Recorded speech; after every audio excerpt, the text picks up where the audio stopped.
بسم الله الرحمن الرحيم وننزل من القرآن ما هو شفاء ورحمة.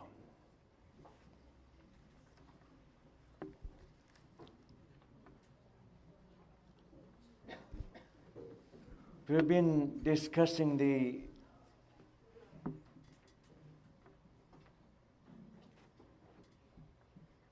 central message of the Quran, and I think the Quran is abundantly clear about its goal for humanity.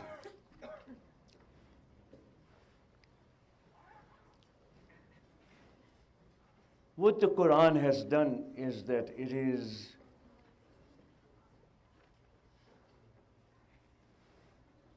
a revelation that has sparked a civilization.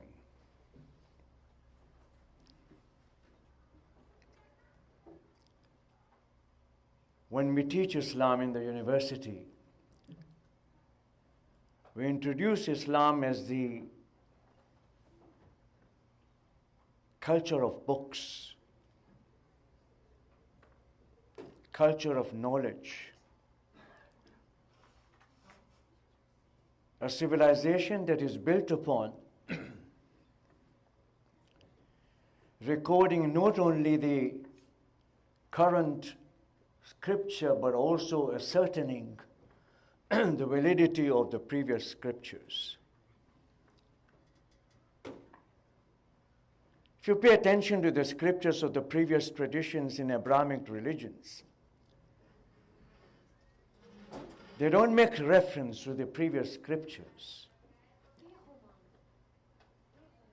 Rather, they begin the new message with the new gospel that is being taught.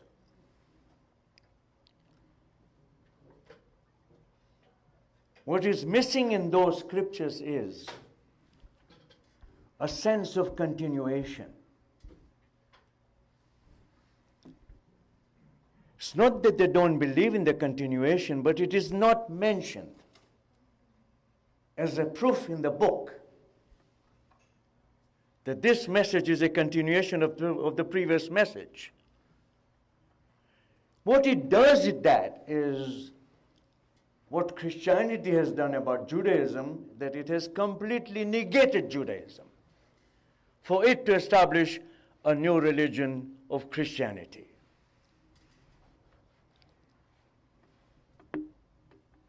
This might come as a surprise to you, that the Quran might be critical about the previous scriptures, but it does not negate them. It doesn't say it's not from God. It doesn't say it is not a continuation of the message of Abraham, Moses, Jesus. The Quran introduces itself in the same ethos that is what we call in the modern language a biblical ethos. The same emotion, the same content, the same substance. In principle, it's a continuation of the previous scriptures. And it does not regard, I'm being very careful here, does not regard previous scriptures as superseded. That means totally rendered null and void. Doesn't do that.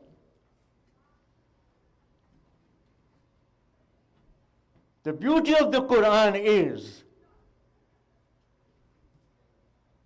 that it is built on a confidence that Muhammad Mustafa sallallahu alaihi wasallam is in the line of continuity.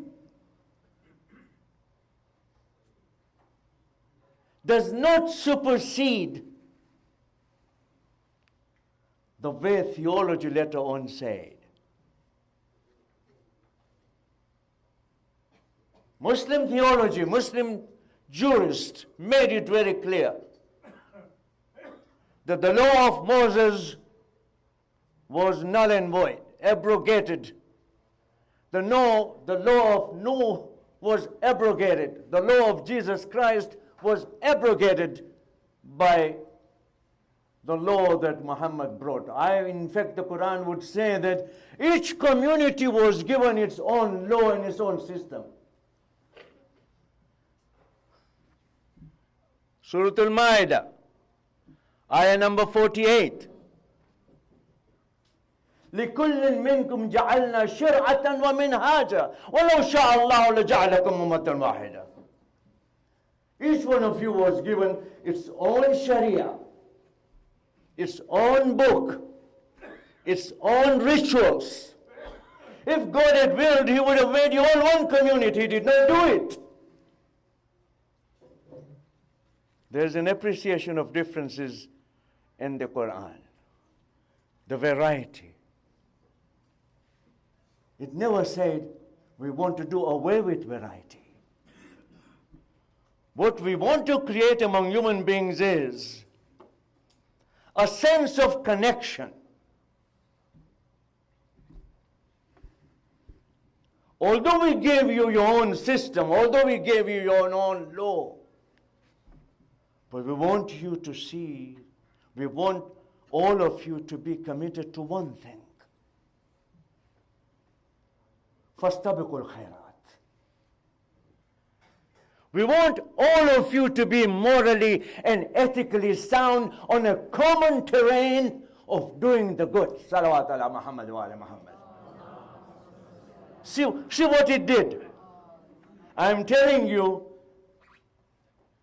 I've read totally all the synoptic gospels and the Gospel of John, which sums up the teachings of Christ. You go through the readings of the Hebrew Bible, you will not find a single verse comparable to verse number 48 of Surah Al-Ma'idah, which is regarded to be the last surah of the Quran in chronology. What you read in Ma'idah, that means this is the summation of what the Prophet taught. It negates many of the theses that are commonly floating in the Middle Eastern studies about the Quran.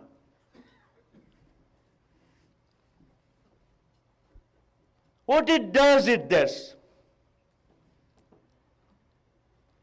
puts Ibra in the center of human history.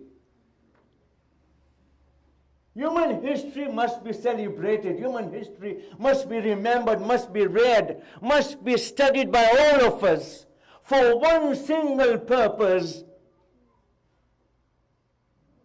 that human history unfolds the moral existence of humanity. Are you with me? What I'm trying to push you to is 21st night of Ramadan, by the way. It's the night of Ali ibn Abi Talib alayhi salam. What a historical understanding would do for us tonight if we understood the significance of Mawla Amir al-Mu'mineen as the teacher of ethics. There is no other person, by the way, who could have said what he said. In one sentence, he summed up our relationship to entire humanity. One sentence. You have never read a sentence like this anywhere in the books, anywhere. I'm telling you, love thy neighbor as you love thyself is the standard provided by Nabi Isa alayhi salam for human conduct. And Jesus is very clear. Love thy neighbor as you love thyself. So there is self involved, and this is what modernity has done. It has brought the self and made it a selfish self. You live in neighborhoods, so many places in the world today, especially in the Western world, and your neighbor doesn't even know you. Indifference. Total indifference. The modern world has created human relationship, has brought it so down. Yes, there are so many organizations that are doing so many things. But we are the ones who have created those situations. And now we are thinking about how to solve them. If we had chosen a government that was not going to be something that would destroy humanity, then this would not have happened. Look at the Middle East. They talk about what we call the spring of awakening. This happened about 4 or 5 years ago. Started with Tunisia and went over. And remember this man, Bashar al-Assad, he is there in power even now, and the Western powers are holding on to him. Look at the conspiracies that are boiling in the region. And every day, American government says we are giving back. The Golan Heights belong to them, or belongs to Israel. This belongs to... Every moment the sentence that is uttered is entirely immoral, unethical, because there are the rights of the people that are being crushed. The Arabs are with it. Palestinians, the Arabs are with it. You think Mohammed bin Salman, the Saudi, has any feelings for the fellow Arabs in Palestine? No. And Amir al-Mu'mineen, in one sentence, he captures the essence of Islamic teachings. And I'm telling you, you will not find it. It is my challenge to all of you who read. If you read what you read, to find out something equivalent to this sentence in which he says, فَإِنَّكُمَا صِنْفَانِ. You people are of two kinds. One is a member of a community of the faithful. And you claim your rights because you are the members of the same community. But others share humanity with you, who are created, and not only Imam is not saying they have been created with you. No. نَذِيرٌ لَكَ فِي الْخَلْقِ. They are your equals. Imam is not going to budge on this. Yes, those are your brethren in your faith. إِمَّا أَخٌ لَكَ فِي الدِّينِ. But I'm not going to leave you with that. That's your responsibility in the faith community. You are a member of the same community. You must look after each other. And you have your own regulations. You have your own constitutions. You must do that. But you have a larger human community made up of equal membership. And that equal membership is by the fact of your being created by the same God. You have never come across such a sentence anywhere. I'm telling you, I'm a student for so many years now, 50 years, more than 50 years.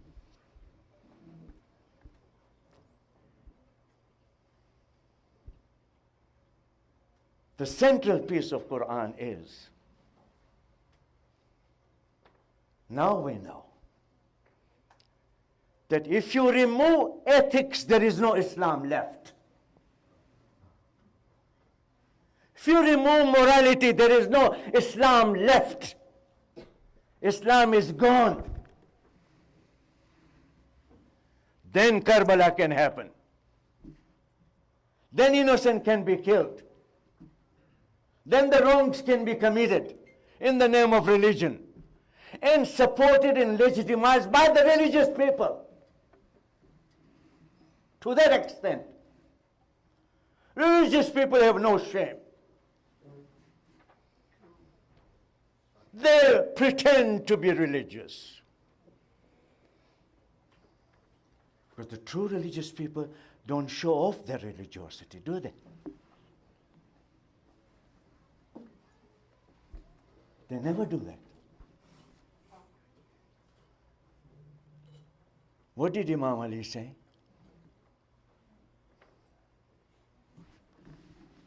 He said about Iman, But he also said about hypocrisy. And he says, it begins like a small black dot in your heart.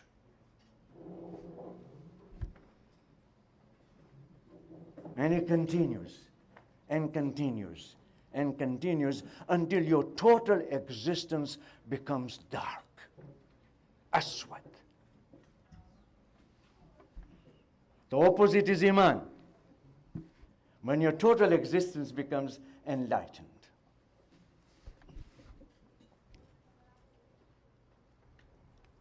What we are seeing is that the Quran is complaining today that I have been taken to be part of your ceremonies. I don't know, in East Africa there was this custom, I don't know what has happened to it. When the bride went out of her house on the night she went to her husband's house, the Quran was kept on her head. What a difficult task was it. It was for the girlfriends of the bride. It was very difficult to hold the Quran up. It was believed that she is going under the shadow of the Quran, and she might not have read the Quran, and she might not have even believed in the Quran.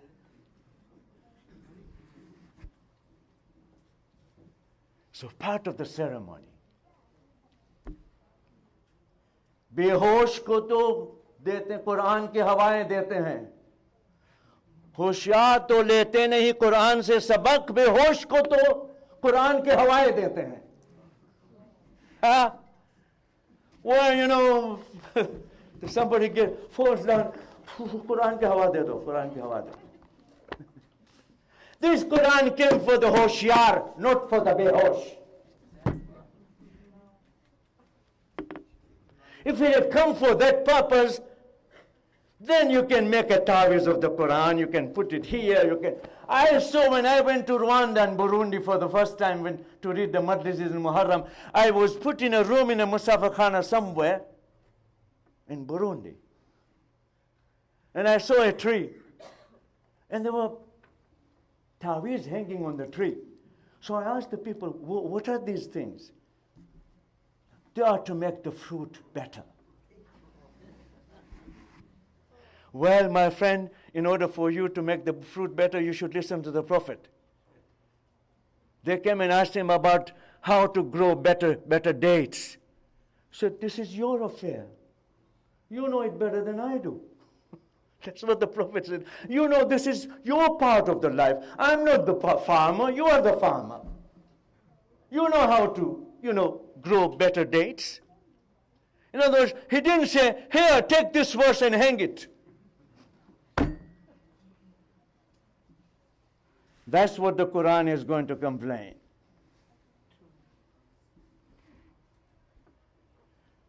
Imam Ali is the one who said as a warning in the Quran, he said, the Quran will complain on the day of judgment.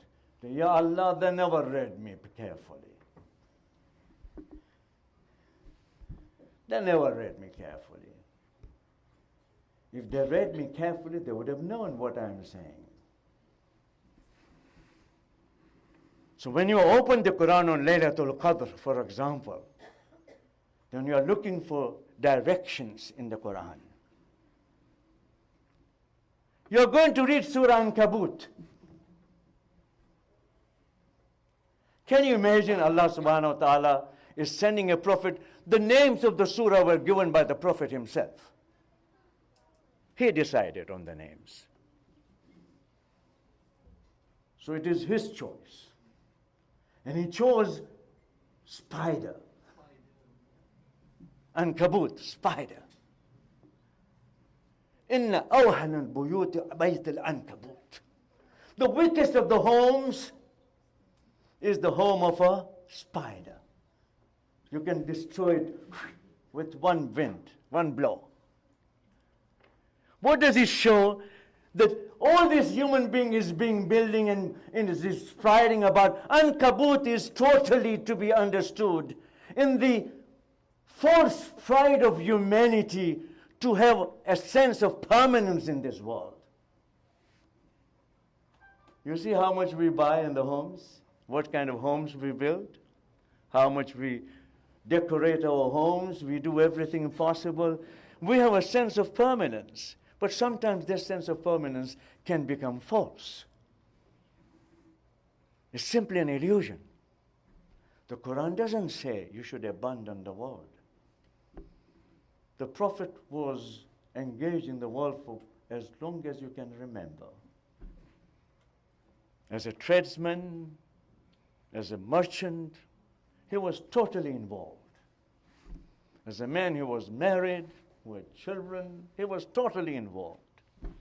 The one who managed the community, he managed to put Islam as a religion of the people. And I'm telling you, today is Saturday.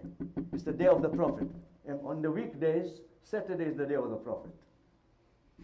It's very interesting to note that Saturday was, by our ulama, I haven't seen anywhere, the riwayat goes back to the ulama themselves. They decided on each of the imams and the days, they said weekdays, Saturday the Prophet. Sunday, Fatimatu Zahra Ali ibn Abi Talib. Monday, Hassan ba Hussain. And it goes on, and Friday ends up with Imam Sahib al-Zaman. Today is that day. So when you look at the miracle of the Quran, you want to understand, where did the Quran strike in the Arab mind in the 7th century that it created a revolution? I'm talking about revolution. Ibn Khaldun's interest, Tabari's interest, Mas'ud's interest, all these historians are looking for revolution. They're trying to see how changes are coming in the minds of the people. You can't change people's minds if you haven't experimented it with the most closed companions or family members of yours. Your first support is at home, by the way. If your spouse doesn't agree with you, you're wasting your time. Both ways it works. It goes both ways. Sometimes the lady of the house is more religious. Sometimes the man of the house is more religious. But there has to be a consensus. Has to be an agreement. How we bring up children. What do we do for our future? How do we manage our future? What kind of legacy are we going to leave for our children? The pillars that I'm talking about, which Ibn Khaldun tried to summarize in his history, they are built upon an understanding of the human psychology. Ibn Khaldun was a cultural historian.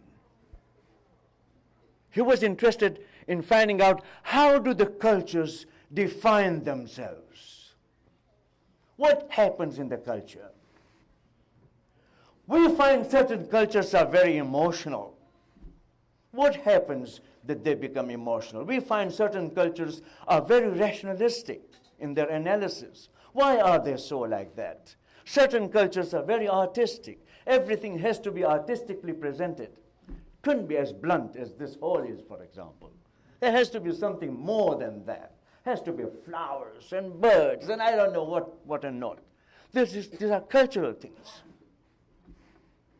Having traveled and taught in many parts of the world, I have come to understand is that there is multicultural atmosphere in most of the parts of the world.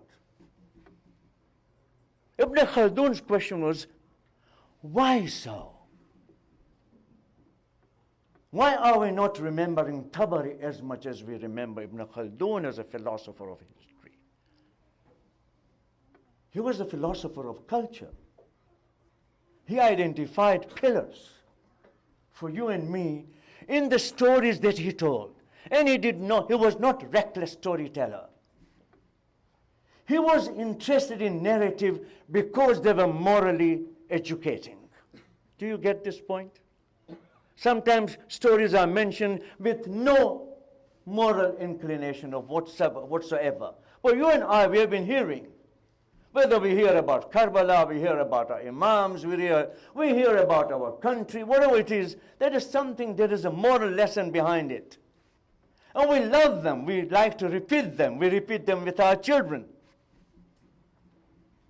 I must tell you that the time for us has come, for people who come from East Africa, from different parts of the world, to write down our oral histories for our children to know who we were. They will never know. They have no idea where we come from, how we struggled, how we started from nothing. Those who know me from East Africa, you would have been surprised even to know that, well, how could he travel? There was no money going around in the home, to travel anywhere. If you travel to Zanzibar, your third class, steamer or something like that, you paid 30 shillings and you went in those days. But there was no money to fly. I never flew in a plane until I was 26, 27 years old. Our children will never know it, how we were brought up, what happened to us. What I'm suggesting is that what Ibn Khaldun did. Ibn Khaldun said, you need to build pillars of your existence in your narratives, in the stories you tell. You want to be remembered by the stories you tell. Your children will have no way of knowing where you came from, what were your origins, how did you struggle in this country, where you made your homes. They have no idea whatsoever. And therefore they are many times ungrateful for what you do for them. Because you had no parents. I had no father who could do anything for me when I was getting educated. I still remember studying in Aligarh Muslim University. I didn't have money to buy a glass of milk. I didn't have money to buy an egg in the morning. And I got my education. I started my education. In other words, who will tell these narratives? Ibn Khaldun says, you need to build pillars of human conduct, human character. And those human characters will inform the next generation, the generation after you.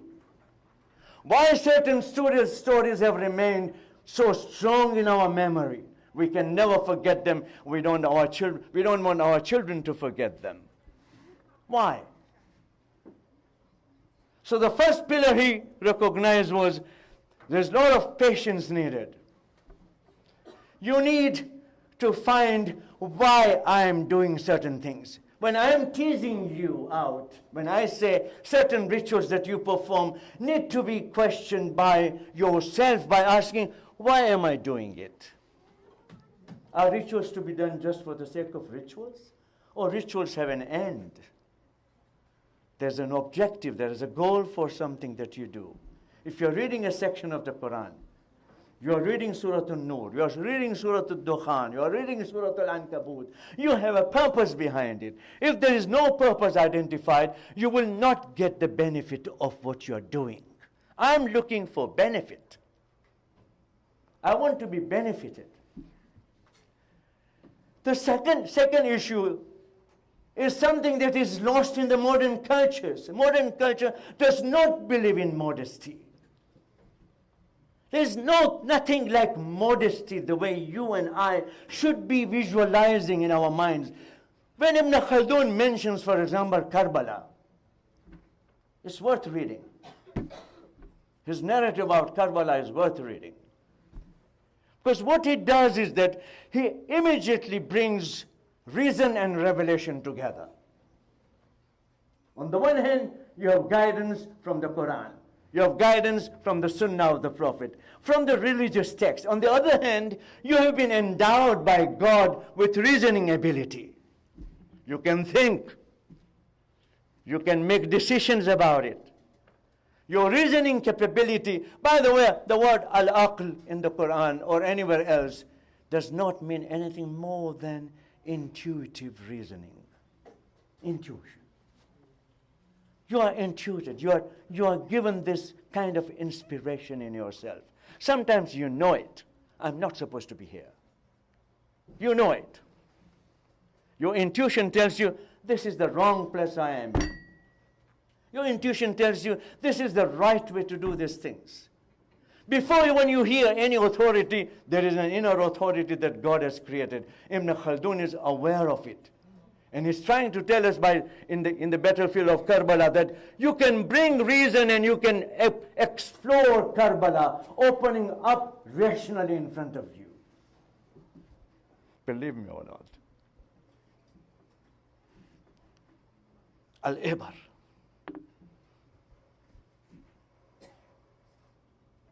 Ifa is the ability to avoid from shameful deeds.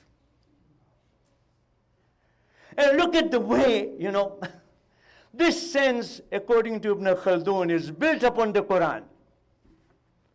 You know what Ibn Khaldun is citing? He says, and the Quran says, وَهُوَ مَعَكُمْ أَيْنَمَا كُنْتُمْ. وَهُوَ مَنْ هُوَ. Who is this he? He is with you wherever you are. In other words, you are developing within yourself a sense of somebody's presence with you. I joke with my wife that the two friends of mine are watching what I'm doing. And are reporting to God everything I do. Munkar and Nakir, I don't know whoever it is. I always pet them and say, Assalamu alaikum wa rahmatullah, Assalamu alaikum wa rahmatullah. They are there. You don't see them. What Ibn Khaldun was trying to say is that revelation comes and it is not explicable. You cannot explain revelation. You have to believe in it. You need iman for revelation. You have to believe that the Quran is the word of God. Otherwise it has no impact. It is like any other book that you read and you throw away. It's not a book that will be satisfied. The Quran says, it teaches us, Alam ya'lam anna Allah yara? Don't you know that God is watching you? Yeah, if God is watching you, then how can I be doing shameful deeds? How can I cheat? How can I steal? How can I tell lies when I'm in the presence of someone? With the children, you will develop this sense of presence in a very beautiful way. Mothers and fathers all worry, if we turn our backs, the children will be doing the same kind of mischief they did before. No, they will never do it if you have instilled in them your presence. Not your physical presence, your mental presence. If my father were to see this, he would be ashamed of me. This is what I'm talking about. If my mother were to hear this about me, she would be shocked. She would not sleep for 3 nights.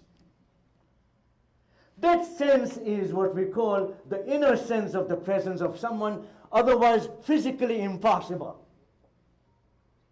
Do you see what I'm talking about? I'm talking about the presence of Imam Ali. If you regarded Imam Ali your Imam, and if you say it like Imam Jafar Sadiq says, please pray all the time, Allahumma ahyini kama ahyayta ala ibn Abi Talib. Wa mitna lama mata alayha ibn Abi Talib. Say all the time, Ya Allah. And I say this and I ask myself, are you really ready for it? Hazrat Ali's life was very tough. Can you really live that life? His death was very tough. You can't follow it at all. But I feel the presence. When I'm doing something wrong, when I have to do something wrong, immediately my mind goes, you claim to be the follower of Imam Ali? Shame on you. That's the presence I'm talking about. Are you with me? You create a sixth sense in you. And the moment it becomes a sixth sense in you, now the doors of knowledge are opening for you. Allah subhanahu wa ta'ala says in the Quran, وَيَعَلِّمُكُمُ اللَّهُ وَاتَّقُوا اللَّهَ وَيَعَلِّمُكُمُ اللَّهُ. When you develop spiritual and moral power in you, then God becomes your teacher.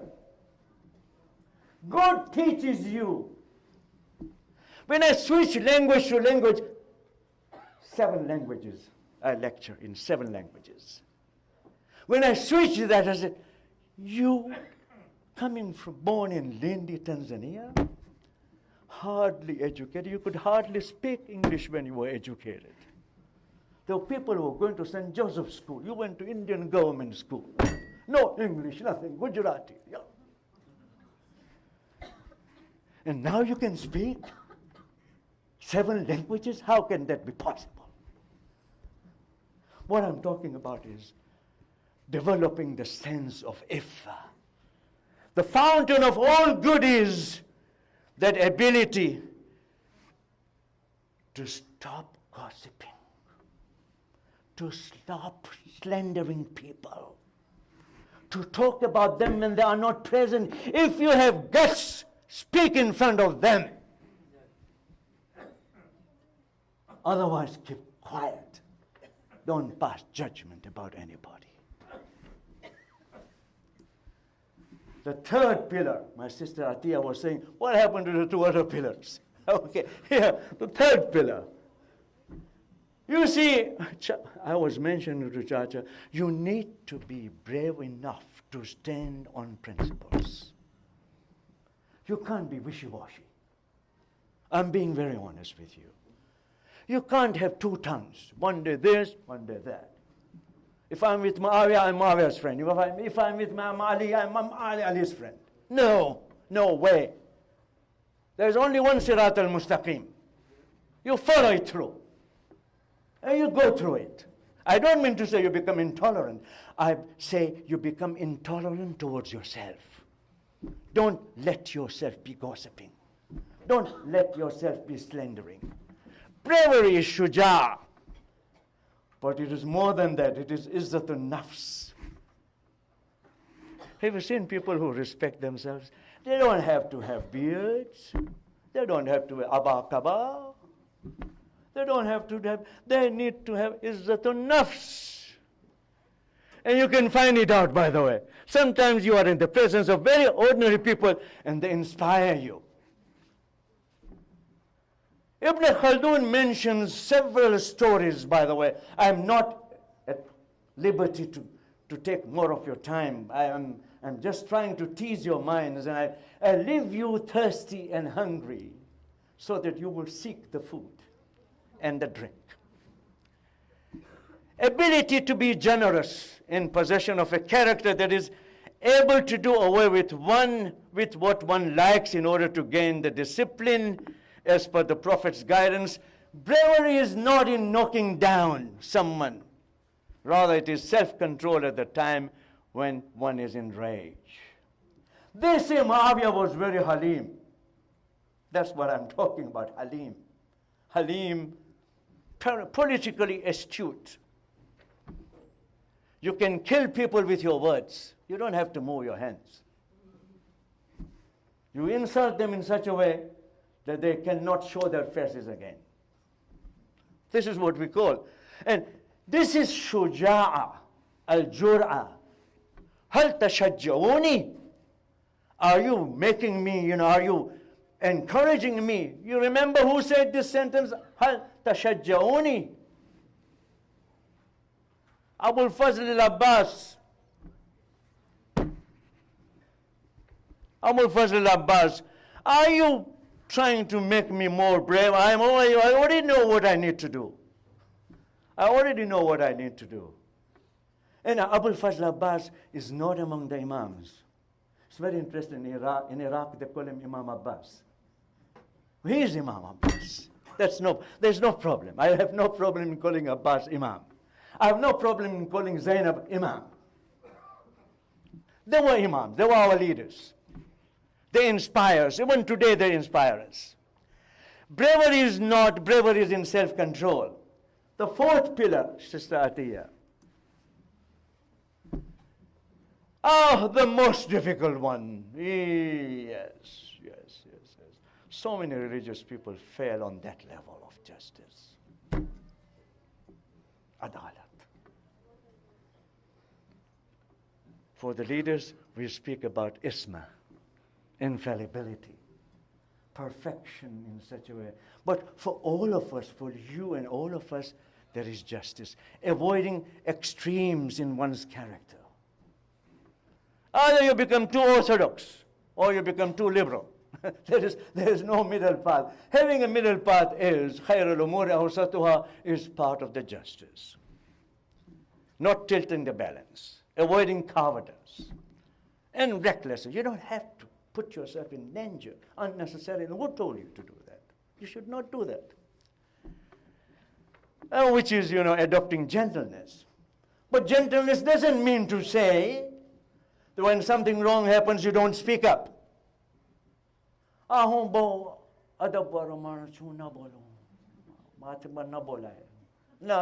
it doesn't work. That's not justice. If you don't know how to get angry at the right time, then that means you have lost opportunity to become just. Are you listening to me?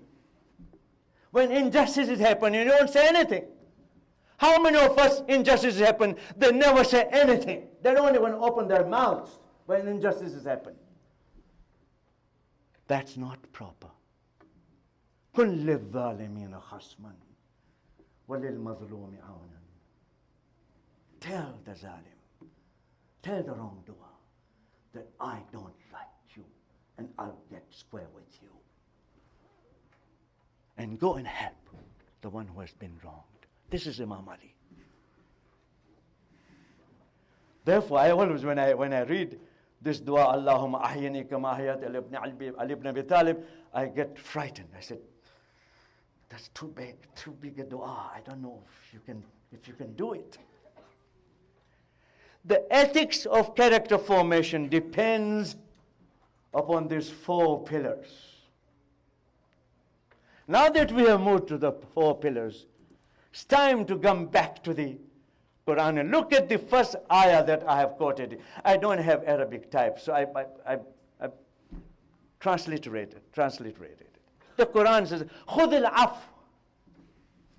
وَأَمُرْ بِالْعُرْفِ وَأَعْرِضْ عَنِ الْجَاهِلِينَ. أَعْرِضْ عَنِ الْجَاهِلِينَ. Make forgiveness your best tool. Brothers and sisters, we must learn a lot to forgive. There's very much needed. As human character, we must know how to forgive. You might not be able to forget, but forgiving is very important. Forgiveness brings the healing that is needed when the relations are fractured. I'm angry with my sister. I'm angry with my brother. I'm angry with my friend. If I don't forgive, I will be angry. I will continue until I die. Then what? Then when I die, then my friends will come on my grave. Sorry, Abdulaziz, we were angry with you. Oh, come on. That's not good. That's not good enough. You should be able to say, خُذِ الْعَفْوَ. Take off. Take forgiveness is your main tool. وَأَمُرْ بِالْعُرْفِ. Something customarily, conventionally, what is known. It doesn't say ma'ruf, it says urf. You follow the tradition and you advise accordingly. And a'rid anil jahilin, keep away from the ignorant people. A'rid. Muta'arrid. Keep away from them. You can't be friends with the jahilin, you can't be close to them because they are not willing to learn. They will not be willing to listen anytime. Let's move on. Now we are tracing the development, and I mentioned this in the beginning. Please watch out. I'm giving you some keys to work with yourself. I believe in the democracy of knowledge. I'm not going to hold on to this knowledge because I'm not going to live forever. But you can learn from me as much as I can learn from you. What I'm leaving for you is a way of litmus test for yourself. How do you test yourself? How do you see yourself? Am I making a progress or am I digressing from the right path? You should ask every day. By the way, at the end of the day, the good practice is to meditate on the whole day what happened. What happened today, the whole day? What did I do? Where did I get today? If you don't do that, you will not be able to change things. Imam Ali said, Al-iman yabdu fil qalb. Qalb is very important. Qalb is the seat of consciousness. It's the seat of akhlaq, is your qalb. Qalbun salim, very safe and well-preserved heart. Oh, we need that heart. And if you don't remove, if you don't forgive, by the way, you will not be able to restore the health of your heart. Your heart will always be complaining. And you want to do something that's not it's not helpful to remain angry. It's not helpful to remain unforgiving all the time, because it doesn't help you, doesn't help anyone who are related to you. And therefore he said, as long as that light increases in the iman increases. The light increases. And when the iman becomes perfect, abyada al-qalb kullu, the whole heart becomes white. What does that mean? It is a metaphorical use, by the way. When they say the heart is white, means you don't entertain bad feelings. Do you see? You don't entertain the bad feelings. The moment you entertain bad feelings, you're spoiling your health. Your mental health is very much dependent upon your right thinking. Then Imam Ali is also saying, and this is Imam Ghazali's citation, by the way. Imam Ghazali says this is what Imam Ali taught us. أَنَّ النِّفَاقَ يَبْدُ فِي الْقَلْبِ. Hypocrisy begins as a black dot in the heart, in the seat of consciousness. And as long as the nifaq increases, hypocrisy increases, the blackness increases. And there comes a time when you lose the sense of light. There's no more light for you. Do you see what has happened? Two things are happening. We need the tools, by the way. As I'm saying, that tracing the development is very important. If you made up your mind in this month of Ramadan that we want to work on our ethics, then this is where you begin. This is where you go on. Let me move on. I'm now talking about the processing of the character. My time is very close, because I want to remember Imam Ali also tonight, I think. So, the practical aspects of our human character building is dependent upon the 4 pillars that we mentioned. You remember now the 4 pillars? Patience,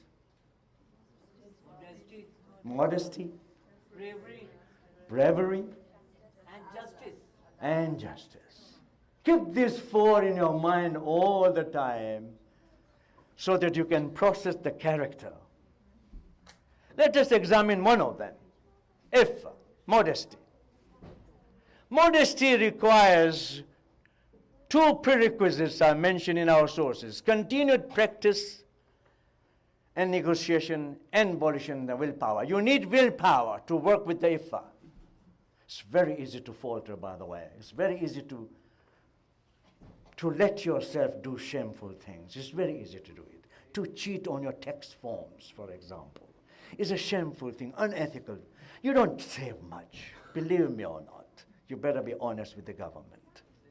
Yes, I'm told that, the government themselves are corrupt. I really don't care. I care for my own heart. I care for my own conscience. We must be careful not to do that. So all the lawyers and all the accountants who do the auditing, etc., they must be catching people left and right, what they do. In other words, human beings like to save, especially on money. Money is like that. And here we are told, no. You continue practicing iffah. You need strong willpower.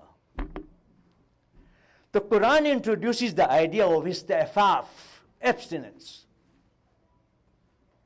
I need a lot of money. I need a new good car so that I can compete with my friends who have Benz and Ferrari and this and that. In Farsi, there's a chashma ham chashmi. You show each other. And a lot of life is, showing what I have, right? Oh, joyo mara kapda kewa che, joyo mara dagina kewa che. That's what we do. And there's nothing wrong in it. The only thing is that you need to put some brakes on it. Discipline. The Quran is using istifaf, and ta'affuf is to refrain.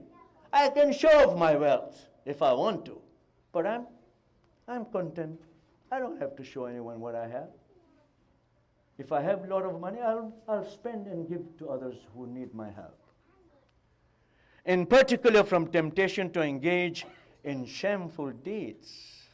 Israf is a shameful deed. How weddings have become israf these days. Have you seen them? Have you attended recently any wedding? Oh my God. Even Princess Diana would be ashamed. The way we are expending, there is no discipline left, by the way. In the old days, there was discipline left. Now, bichara garib manasano dil dukhase. The rich people used to take care of the poor ones, saying that, why show off more? Because then the poor people will be, tempted to follow our customs, and they don't have the means, and they will be all pained and hurt. Why do it? In other words, we have really lost the sense of what does it mean to be musrif, israf. And Allah subhanahu wa ta'ala says, Kulu washrabu la tusrifu. Eat and drink, but don't do israf. Israf doesn't simply mean not to eat good food, to overeat, by the way. So, can you imagine the last slide? Practical aspects of abstinence in the production of wealth. Ta'affuf in the production of wealth. The focus of Iffa in the Quran is on lawful earning and avoiding coveting the property of others. Some people, I get the call from New York, I'm not mentioning any names. We're going for Hajj, and I know that person owes money to that person, and why is he not giving that person's debt before going for Hajj? Why is Hajj so important? Why do you want to be Hajj when you are not even qualified as yet? You're makroos. You are in debt. Give your debts first. Finish them off, and then go. Focus of Iffa is on lawful earning and avoiding coveting the property of others. This is the property of others when I don't pay my bills. When I borrow from you, I don't give you back, even if you ask me 10 times. Protection of children and advancing their welfare, avoiding extending hand to seek favors. There are people who are always asking help. And many times what has so happened is that it has taken away your ability to judge who deserves it. Because you don't want to say no to someone who deserves to be helped. And because of this, abundance in hands asking you, because there's a lot of money going. I get a call from the airport in Montreal, that my money has been lost, and I was taken for a ride by the person who called me. He told me, can you put $1,500 in my bank account? I said, oh, you have a bank account? Then you are not poor.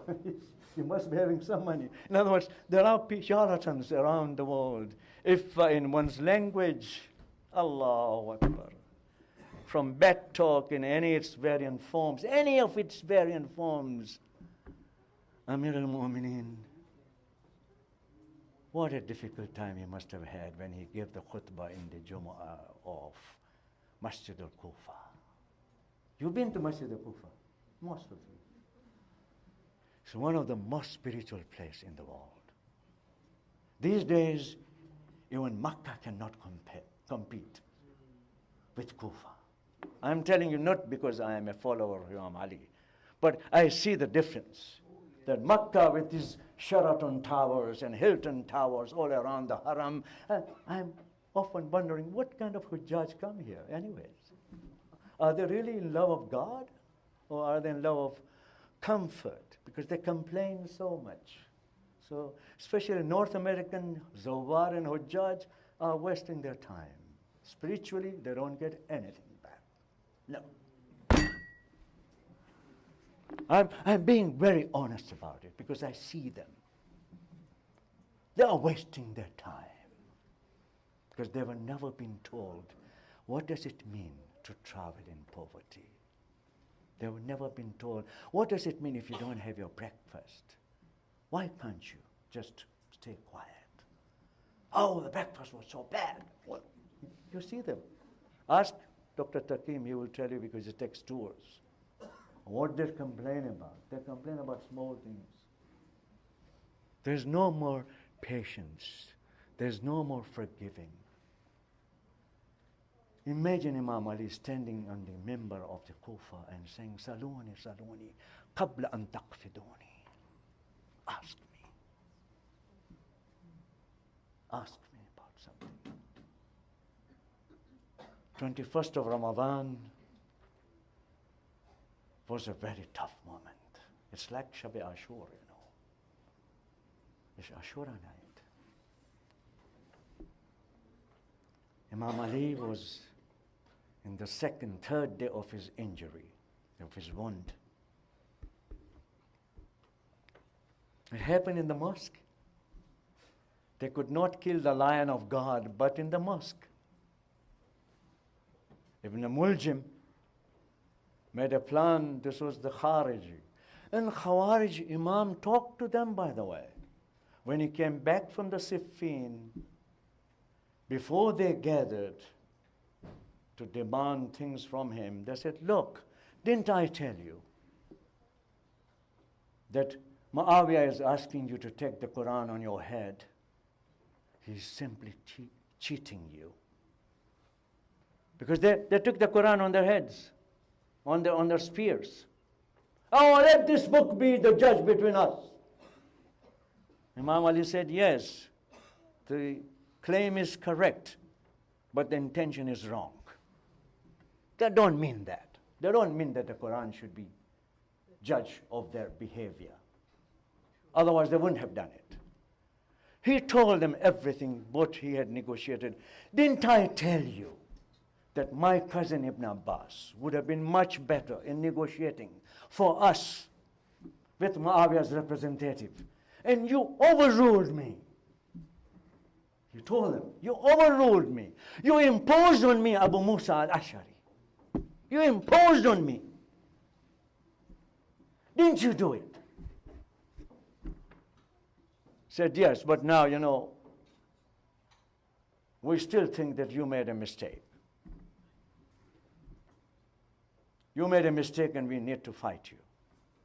So this was the preparation for Haruriyya, the battle of Haruriyya. And Imam Ali went and fought them. And Imam Ali's companions who were followers of Imam Ali. In other words, Imam Ali was put in a situation, what we would call in the modern language, no-win situation. Whatever he did, there was no way to satisfy the opposition. It was the third day of his injury. Can you imagine Zainab, Kulsum, Hassan, Hussein, Abbas, they're all there. Of all the time, Bibi Zainab remembered 21st of Ramadan on the day of Ashura. Let me remind you and complete my lecture.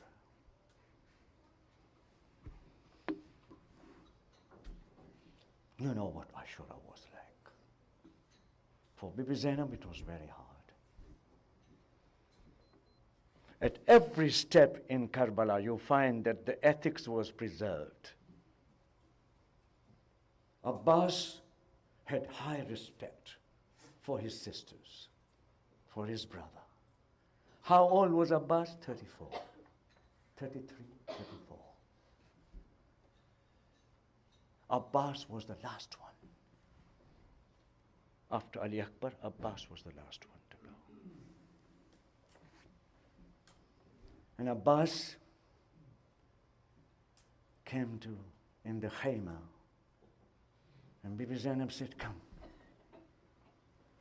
She was very close to his brothers, by the way. She took the hand of Abbas and said, come. I have to tell you, I want to tell you a hadith that I heard from my father.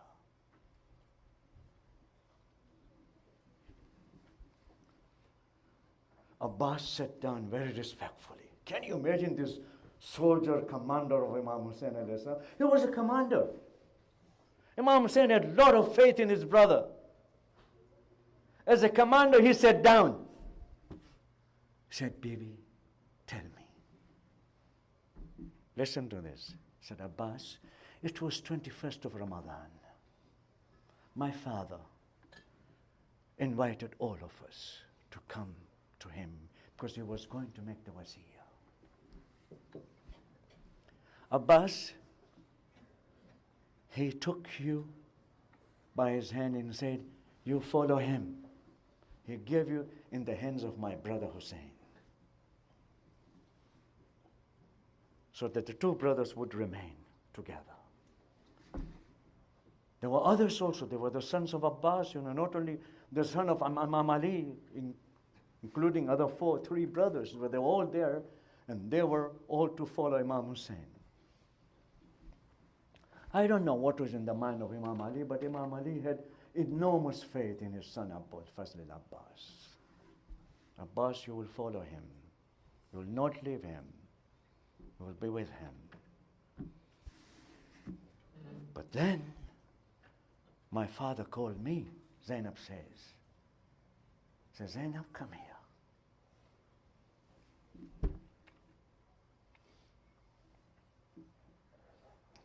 Let me see your hand. Let me see your hand, Zainab. Zainab, I'm preparing you for something very, very important. Zainab, you will be left in ropes tied on your hands. This is what we call the ilm al-imam. Imam is looking at the future, looking at saying, look, this is what's going to happen. This community is going to treat you this way. What are you going to do? Zainab is now confessing. She says, Abbas, when I heard this, my father telling me, in my heart I thought for a minute, how can it be possible? A sister with 4 or 5 brothers around her. Who dare touch her? Who can even come closer to her? But today, Abbas, now I know it's going to happen. Now it's going to happen, Abbas. Now that you have come to say goodbye. Now I know that this will happen. Now Zainab will have the ropes tied on her hands. Now Zainab will have all the difficulties that my father predicted.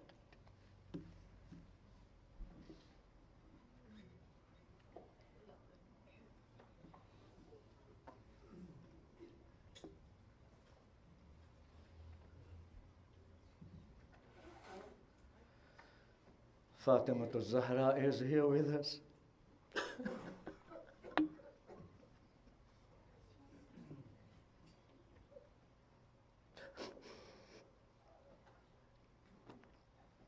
She is saying Amin to our prayers. بحق فاطمة وأبيها وبعليها وبنيها يا الله ارحمنا وتب علينا إنك أنت التواب الرحيم. Ya Allah, we ask you on this particular night, Ya Allah, which is Laylatul Qadr, Ya Allah, where all the prayers are heard by you. You have yourself said, إِنَّا أَنزَلْنَا هَذَا الْقُرْآنَ فِي لَيْلَةِ الْقَدْرِ. We have sent you this Quran on the Laylatul Qadr. Ya Allah, help us to be guided by the Quran all the time, Ya Allah. With the Quran, we are asking you that there were those who became the custodians of the teachings of the Quran, the Ahlul Bayt. Ya Allah, بحق فاطمة وأبيها وبعليها وبنيها. Help us to become better. Help us to become good citizens of the world. Help us to become those who are concerned about others, those who want to help others rather than break others. Ya Allah, make us close to the justice of Imam Ali. I know it is difficult, but you can do it for us. For you, it's just a matter of making a decision. Kun fayakun, Ya Allah. Bihaqqa Muhammad wa Ali wa Fatima wa Hassan. When you read Fatiha, please listen to this. Don't read too many Fatihas, but when you read it, read complete. Fatiha is not only Fatiha, Alhamd, but 3 times Qul Huwallahu Ahad. With it. Then you read the salawat. Then you pray for the one for whom you have said the Fatiha. Say it once, but say it properly. That's my request to you. If it has any meaning for you, Give one Fatiha for everyone that you remember, and one is sufficient, more than sufficient. But do it well. Let's read Fatiha with properly Fatiha and 3 Qul and Salawat.